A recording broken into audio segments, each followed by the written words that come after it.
Miensa abo yamu hamu akwaba famla Sompa 98.9 FM esom. Ene fiada esanse mebosume ne de toson kono. Wonfiam pimieno ene aduonu amiensamu ena yewei. Esanse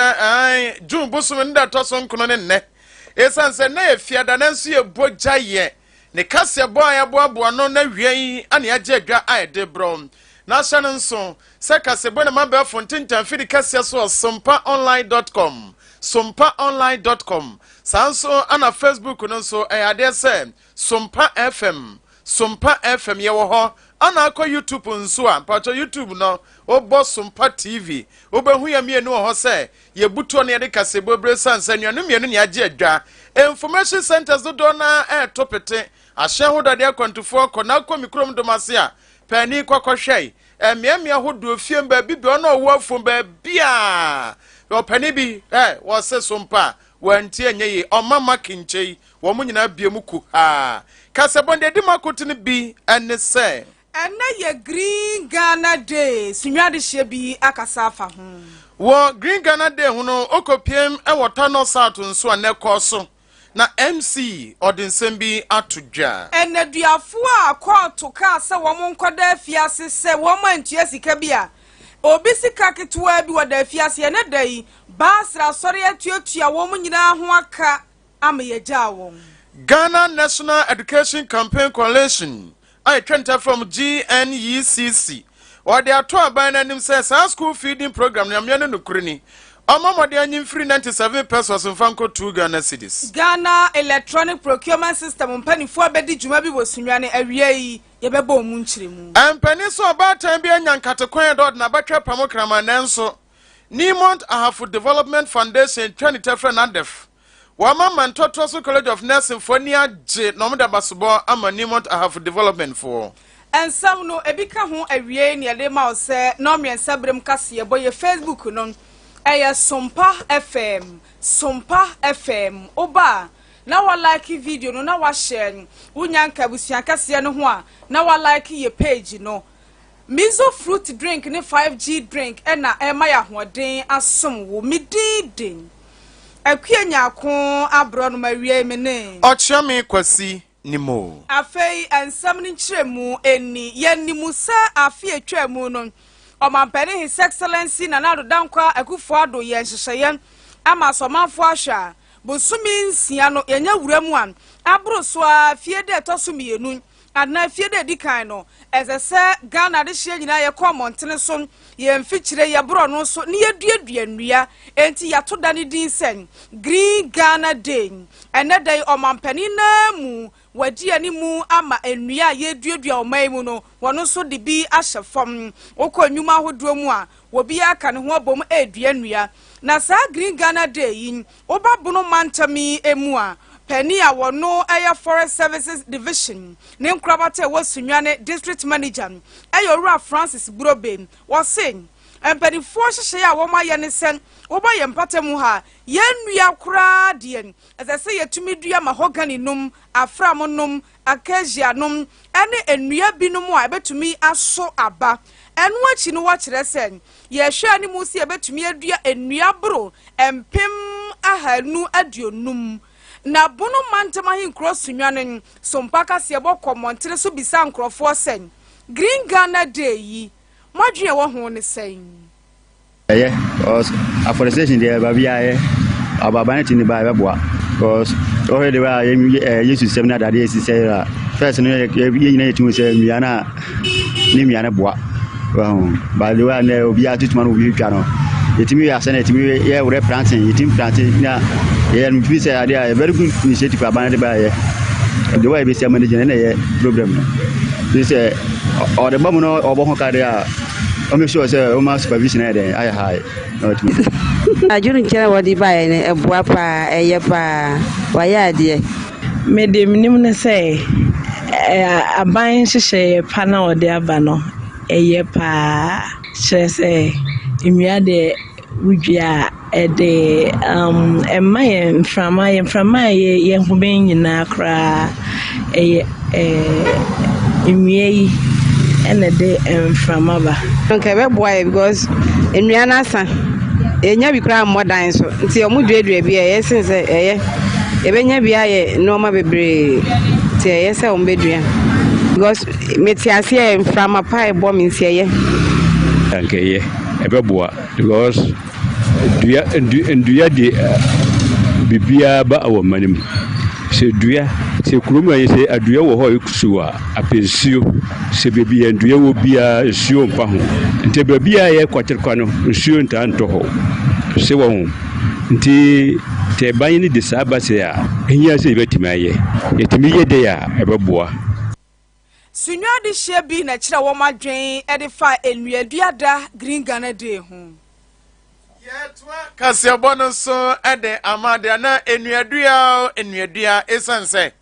ye yesu won se green Ghana day ne de afi bia ye bedua nua na no enenne ukopiem ewoto no sad ye mansin kropon no emu ahafomantem ho a ebeto dwachem se green Ghana project no bechem for de ne de ekoso ewo bechem school for of death ho sabi enuanoma sabi womo edidem se womo ente kasa no ntimi mie womo no enkasa no womo ho enene enuadua no etim koso otano sad ne mpatem na no beto dwachem se wa brata no sa mansin kropon no eya ban kratch pani ho onabo kolonso finam tachi ade to dwachem se enuadua eya na se nua ya ade hu hia papa ewo sitna nipa sitna na bra bomesansem enipa ho da ne dan babia tibia na so otimi nya enua ewo wafie ba bibiara owo bia esanse enua eya ade ebo ye ho eban ne santi anamampani na nado danko akufado ade atuda chemsem ewo se etimi so sesa enuadua na yesa yetimi agitum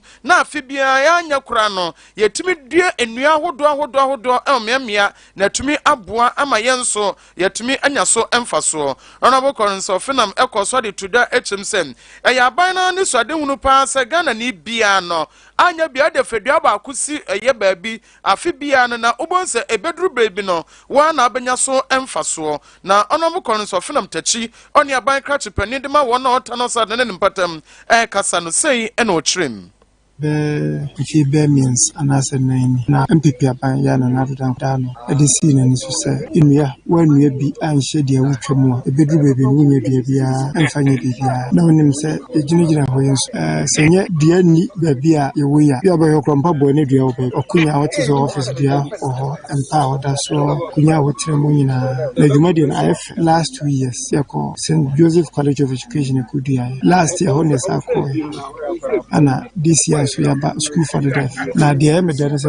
ya to wo mama ya to wala nje ni de betumi ya nje bedu se fie be mi sana na nume pepa no na ha nyina kan si de betumi ma ni pass time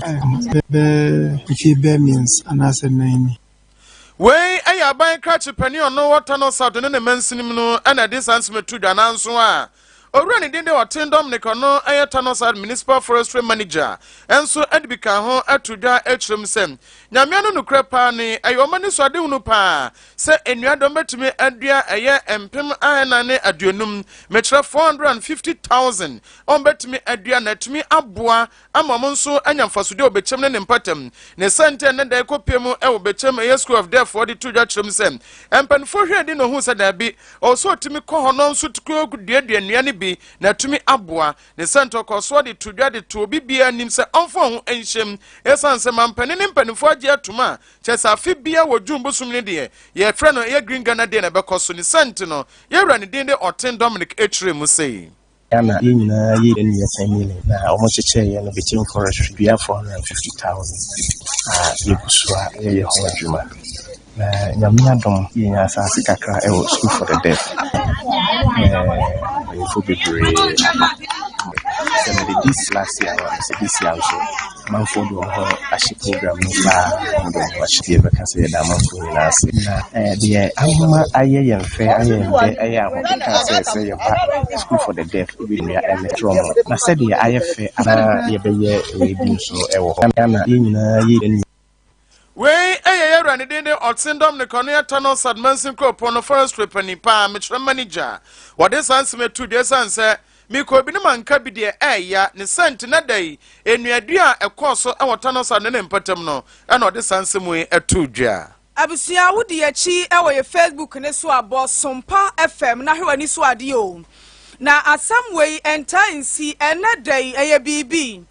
Presbyterian Church of Ghana Bron Ahafo Presbytery empanifo ena akeka won ho abom akeka won sase ajejeje mwa kakra de abom ede akọ Ghana Prison Service ne nkurabata ewo Sunyani Central Prisons ho botani nyina ne se enafua kakra nie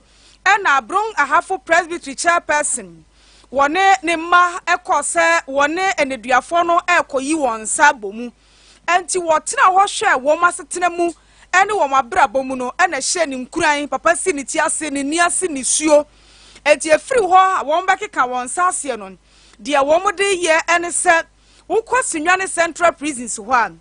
ye wo neduafo ne bia court abu ase yemfa wo mu nkotum sika da ne tri so se won tua no ebidia ya 460 Ghana cedis sikadada no 4.6 enu a onyanti oda neduafie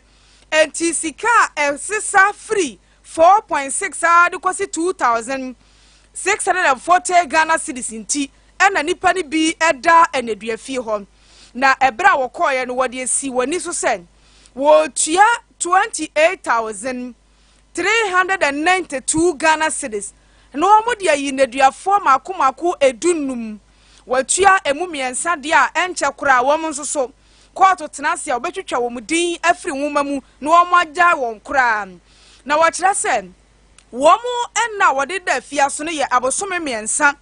ede kopim abosome dunwotwe enipa yi adedo na ye mabu na wo mu fie no eye edu enwotwe kopim emfinhia aduasa ene ne dai ye yi wo mo afri Sunyani Central Prisons na wobodwa kuma bi wo prison mu ho emma basrefo ene naduafo yegya wo mo no enyina gye wo mani no ena biye Presbytery chairperson Reverend Benjamin Appiah okasa sei on the 30th of April 2023, yeba any omobeye asori FD about 923 inmates. Na emua many omoya asori no ena stress se nkwalanu kitwa no bi ho fine da omosro we are ready to pay and release them. Ampa omobre ye nipa 18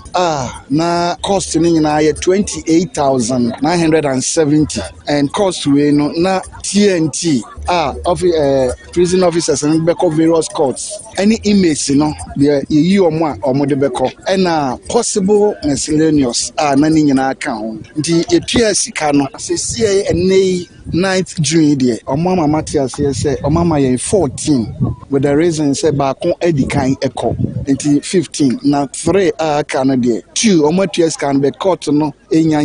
Setina enti ebetimi amoma go through the process and one so there they are about to pay enti so far no ye nipa 15 but in on ye 28,970 Ghana cedis osha listing on the bray na emfie no ye between 18 to 30 na fines no range from 450 Ghana cedis to 2,640 that's the minimum and then the maximum ages no terms no ye 3 months to 18 months on the 30th of April. Na busia oba ye Facebook ne so abo Sompa FM na hwe sede neduafo no na anka rohwa so wo ma na anigye be hye wo mu krakra mu no ena Reverend Benjamin Appiah Kasen wo mu se wo matua sika no ma neduafo ya fom ho adi kura de na so enso ho wo mu ne wo mu kwotena se abisa won e de na opesa wo ye ma wabrabo de opesa okọ school de opesa osua adwuma no na asori na san asonimu amane mmoa bema na kwakoduru mpempenso bia ono ankase na ni bagye abrabom na omaemu nyina so anya ne ho mfa so pim. Presbyterian Church of Ghana, no, we have a social responsibility to the society. It's part of us. So we share your church history, provision of schools, hospitals, agric stations, among others. And we are not saying say a last. There be a better say an annual ritual be amaye. Na ye ne sa na ye mfuaso se omunko di boni ne metua ska nyiom. Be wo hwe nkwale ya ebinim 18 years. To us as a church to begin life at 18 from the prison there emwa say ye ma wo mu koso demu a they are going to be hardened criminals because 18 no opie ba there no be ye bi nti ne ya be yi omu we want to plan and see how we can reintegrate them into the society. And if possible, if they allow themselves, trade be profession be. So be a whole bit me school, school now, so that they become useful to themselves and then the society as large. Reverend Benjamin Appiah, a chairperson, Brung Ahafo Presbyterian Church of Ghana, Kura, and the Diafua Nei, woman, you won't hear the Dimuno. Bo mani ta na memme sus basre for nyamwa enkiawu Katrema fine 20 million na enemy team say meet me ajoka mi katrema fine 20 million na enemy team say meet me anya and so kwasa and me work can say Mr. Yankopon say kunshira adia so for na sorry mababe na ebo mpae say Yankopon to mu na we cannot do anything without the minim fa say asetan na say higher dem prison here adia baby ahoy dem pa anti-senka nipa da sani utimi befa saa ha no the meka chemi nwan mo maka obi a onya fa saa ha we bi nse omo ne homodin na manem ba saa ha we pacho me pacho me de kan pese me ko to am driving so na timi ya adwuma na bia kama me de mbe hu wa na se ase no mo se nipa ba ku bia the chop money 1 cedi 80 pesos nti se anka ban be hwe saa feeding ne ho na wa boya edin pa because sa rushing aduane na omode maya no enso nipa ba tine se nka ban bit me ayi bibia fa ho de anke pa that's fine 20 Sunyani Central Prisons and Eduafo Bese Edunuma Nedei Presbyterian Church of Ghana Appiah sika de to womutri so ama wo afom ho adi kura no na wote so mu bi eda asie Yay mbon sama presby for Mako presby asoro ma ya de na mom Eduafo no bi aso na mo ka se omo chop money 1 cedi pesos no ana na school for nso mo aman Ghana ma mo so aban hwe mo so 97 pesos omo susu ni so mo so nyina ne sem Ghana National Education Campaign Coalition for Eternity from GNECC wamo so de to aban anim e kire mu say aban mo no homoden na a school for the friend a year feeding grant no ompega ebonim emfa emo mesansen e Ghana school feeding program nyamia no kure pa ni na o hwa kwada ba ku bia di 97 pesos de ya na ya enuru wanga na sidi kura ne sent no maso mo kanyina ne sem saban betimi abono homode no otimi apejam de akọ eye 2 Ghana cedis ya anka beboa papa na no na nhyamude kọ so edema mu mpanimfo eye council members de ma coalition fo no e wosu ne krodua mu na ne mu no mode to aban no anim sem e ka bia aka ma wasa aban so hwe no otimi tua edema wo no mo no aduane de from caterers no omo no homode so betimi atua na no owura bia ne de ede eye kobina afna sam on your chama dema bono regional chapter edema Ghana National Education Campaign Coalition no wano so course so ade afuto de marketers ni sem omo homodin papa se nuane na omo no adema emofranya mianu nukrani wo bema nuane na ye de wo so hwaduane pa wo mo no adema school fo ne bia wo hwa enhwe udi anyaye se wo anhwe na wo udi bi kwakwa no fie bi abefe pa no enya agro na no na oruwa ne dinde afnasam ono eye chama dema bono regional chapter no or kasan say and no trim grant no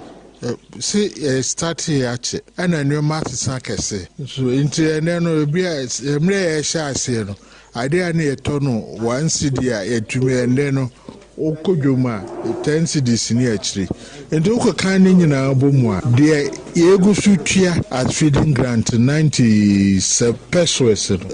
tese enso uhu aduane a caterer metumi de ya ma akwada na add that sa bon enti de say na say o my magicians and omo e konjo ntunu ukona akwohwe aduane a sabi ye de ma ankwada na utumi say enso ani akwada so de ohia so wadidi ame nso na nani ati na rada no eyi na akwa bibia o nti aba no hwe na de caterers no me kura me ma fam de caterers no kura bi sa no 3 cedis no me kura de ubisa mia we aya Bono Regional Chapter Dema Ghana National Education Campaign Coalition yɛwura ne dini Kɔbena Afuna Sam ɔno edwemtene na ate sɛ ɔkasa wo kyerɛ mu ɛde ama yɛn no no miensa bremu kasie boy efri Sompa 98.9 FM son Bono Mantem ahinkro Sunyani afei ye Facebook no eye Sompa FM Obaswa na wa like na wa share na ofofro nso anya bin ye konsem foforo mu wode enafuanum 5 days na asi hon ayantete edi ama enwuma hodoan ewo Bono Mantem ahinkro Sunyani mumpanimfo a se adwuma ne pese wokoto bibia ye from public procurement officers na sa procurement officers no na public procurement authority abayantete edi ama wo mo se ene wiase free nkratasem akona abefo enti asese adwuma no ekra bibia woto bibi na ebefa procurement process mu a nya fe na de wo sebi onim obi na wafa akire ho saa na ono obi akokasa ekona abefo nti adekodi a adwuma ne pese wato no wombe bia kwanya no wa abefo so na ne wo won krata wodi mu no wono ahwehwe no wa abefo so hom onipa obehwe se wei ena yehwehwe niema mu nyina no ofata se ye de contract ne bema no ni nyina beye na abefo na enna wode saa nafuanum entete no abawie no ena owura Andrew K Baah wono ye deputy director edema procurement authority pani a wono ehwe capacity development directorate ho wone Sompa kasiebo atwetwe nkomo no wosen se kwa abefo ema Ghana electronic procurement system ne shase se eye adwuma dwirimudie ne kalabure ne corruption no etuo betwa Ghana electronic procurement system abef akwan so aye namo a yede ye procurement no procurement says aban edwuma bi hia de a na so tade a copy person mu ana se ofre amanfo mu hia no mo aba besi aka no mo agye sesi ano ye nya no I say ba no me office abeto no de ye ne se abef ayi afidie so aye fe no electronic no ana omode efra amanfo no ba no mo agye hwehwemu no se bi a we o qualify na so qualify no mo evaluation na electronic means na ankasa no o ma sade award na some dey ama enkrata no wa ba be do be so be si dan a no wa be si dan se ka bi na auto a no supply se road construction na be okay dey be si aboga na say and say first dey na bi a oba mo office abet na me beto we na bi aba bi hu me Ghana is dey ten say because I have a footman who mun pa kron kwa o ya dey no so be evaluation panel member and on the baby recommendation say what you won pakrono everything be through electronic means saving say ya what contract we are whatever you can use this electronic system to monitor the implementation of the contract. All these are no aim say we reduce corruption now ma a procurement no edimu yi say sia no de ya ma omo ye procurement wo aban mo Sunyani ha to all ya twens afre omo aban no nyina so mra na ye form quantity mutia wanom I figure that and you don't quantity more and nam sa electronic means no to ma wie no mo so akwa practice say the be person to person say the betimi aka no e betimi reduce na ma Ghana your procurement system so edimu yi omo ni aban eye nwuma se me bi omo ton cast and service suppliers and omo si dan and some omo oni aban edman ye be training so amomo no mo so atiase because say Ora Andrew K Baah deputy director capacity development authority and our directorate share public procurement authority asinimu na ne krakra mu no wona enya antete bi so e kire wo madwen sade besi abo wo adwuma yem nya ebesua na efa kwan a efa so eye procurement ewo aban adwuma mu enka no na ye no manual system enipa horo bebre enso any interface of the system na we no utai ni say ye be fi intratasem no ho na ya limit senia nipa ebam no sense nipa bebre bam a ifa ebam no na kululu ni sa ne manema no so ekoso enti sa electronic procurement system ebeyi sa manual system lefio na organizations share balance no enyina pese ye to bibi de ebo adwuma ye na e be fa sa 5 days ya ye di wa hase no system na ye be yisi no eye emuda wo chese yɛne suppliers ɔmo a wɔde ndro ɛbrɛ yɛn ne other items no ha yɛn ɔmo na ɛyɛ adwuma nti ɛbɛma mahu sɛ ebia so supplier we nipa ya ɔde nneɛma we brɛ me no PPA for ya register no ɛwɔ obi ɔtimi as we faking one yeah utin on your supplier but one more copy document be about say ya jima to PPA maybe bia me document be bia ya accurate but to be kwa mu no na me say PPA for kan jinin to mu say update e ho a un say ya jiwa to maybe bia kama vat utua tax aban to a wodo nyina wotua but say wo ba PPA so a say untua to a umba so bi nti sa system we dey omo aban dey abane dey nyamem nokre e ba bebo adwuma no e no say ba say Public Procurement Authority ntete ya wo yema procurement officers wo Sunyani no wona enya mu mfaso ene kasa ye ye to aka se bo no so gusu tie Sompa no miensa kase bo e wo 98.9 FM eso ye to aso de ne ekwa kopiem e wo Ntoto so College of Nursing wamo e de abasobo pa wamani nso age esanse Nimont Ahafo Development Foundation de twanitia e friend na defo no eno ana kopiem ewo eye Ntoto so College of Nursing ho a pani kwantre for that school na metre principal eyo wura yire Aisha Sena Idrusu na no ane mame ede abasoba na so de tuda chim sem wo bo mabaso papa presense na def kwa mafa so eboa ma eye mpuntuo etimi koso ewo school no mani age na ne nyina mu no eye Nimont anasa na def won dwumade na se foto bi mabato so metimi ahwe aboa ede ama wono wo Nimont Ahafo South eye bia wo mutu fama gudie no de friend Nimont Ghana Gold Limited no wo hwa eye nkro makomako eye edu metre 10 communities eno mo yeso so mbeboa wo mo eno nam so bi ama bepiema Ntoto so College of Nursing won so account bi na no enenne ye ne eye principal etwetwenko na odi to da chimsem eye mining communities ahodo ho a wo mo so ba bepiem bi no wo mani age papa owura yire sana drusu ko so de to da chimsem efriment nto mo sti school ye ba bepiemu wo mfiempim ye no ne du na ye bae no sana de free asomasna boa wo ma ama sesen ba bia dru no wo mani age. Yes, College of Nursing Ntoto was established in 2014 as a brainchild of Omahin Berimatriku and Pem III, and it was funded by NADEF, that's Nimont Ahafo Development Fund. This is a fund that is given to the community to decide on how they have to use what they have to use the fund for. And so the community decided that they wanted to use the fund to establish a College of Nursing. Which is what we are seeing today. It started as a general nursing school with a population of about 230. Today we have about 600 students. We currently have 2 programs and we are still expanding with the help of NADEF. In fact, I think this school actually should be called NADEF College of Nursing because every infrastructure here was by NADEF. And they continue to help us. The skills lab, they have been able to furbish it for us. And then the IT lab is also been networked fully by NADEF. And they also sponsor a lot of our students.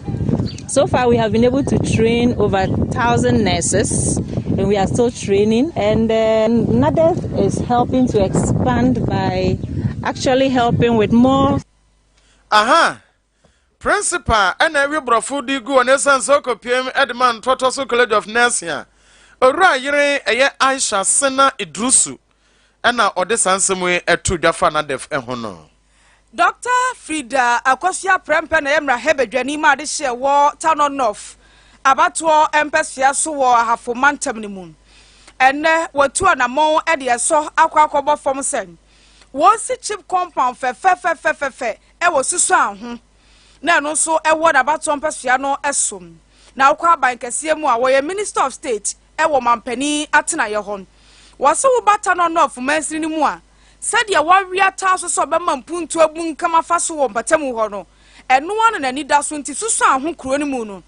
ade ba ko a wo mu nibie na se wo bi ehododo no a gise wo kɔ dua ya nkwanta eye chief company na ba bia obi ntia pa obekɔ eno ti na ahye ne nkunu ahye ne den ama wo de aso abefo abebɔ fom se wo mu si sa chief compound no wo se sa bia ye wo mu nsi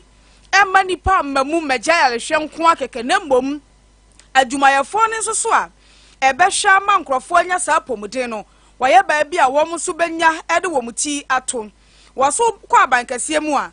wɔno sɛmra hebedwani no wɔwurawura mu de ne ho atwetwe mpanimfo a wɔbɛtumi agye mpuntu aba enti mpuntu bi ɔde ne ho twiiɛ no wagye aba ne sɛ watrɛtrɛ nyinam nkanea mu watutututu nsu ama nkurɔfoɔ bɛnya nsu paa nom afei watumi aboa nso so ama baabi a nneɛma mu nhyɛ da nyɛma ade hyɛ no nneɛma mu ahyɛaseɛ ɛyɛ ma wɔn wɔse wee kura deɛ ɛyɛ ahyɛaseɛ na ebire kɔ animu no baabi ɔde ne ho akɔtwi nti ɔwɔgyidie sɛ nneɛma papa ɛbɛfiri hɔ nso so aba yɛbɛgyina wɔ so na awia yi nsɛm a yɛboa no brɛ wo no yɛde asi kaseɛbɔdamufoɔ nyinaa aboa no owura kwadwo pɛpra ɛyɛ sɛmufoɔ panin DJ Abofke na mu na awia yi watwa ne tie si na pampamu saa wɔyɛ na bom tasoɔ ɛna ɔde wankɔ na line ne bi ato ne nifa so ya ɔbɛtena afidie n'akyi sɛ MCR head midin ɛde akue nyako abrɔ no mawie mene ɔkyerɛ me kwasi ni mo ɔsɛ Abofke ne star na wɔyi no ɔwɔ car to hwɛ car no sɛ de sitie na ne Sompa drive Abofke twaso etina kɔ Friday na amanfue jackpot mu hini nabo betway atina kɛseɛ jackpot ni new for 17 games na sɛ deɛ wɔfa ne nyinaa ɛtom pɛpɛpɛ a wobɛdi sika pɔre 16,500,000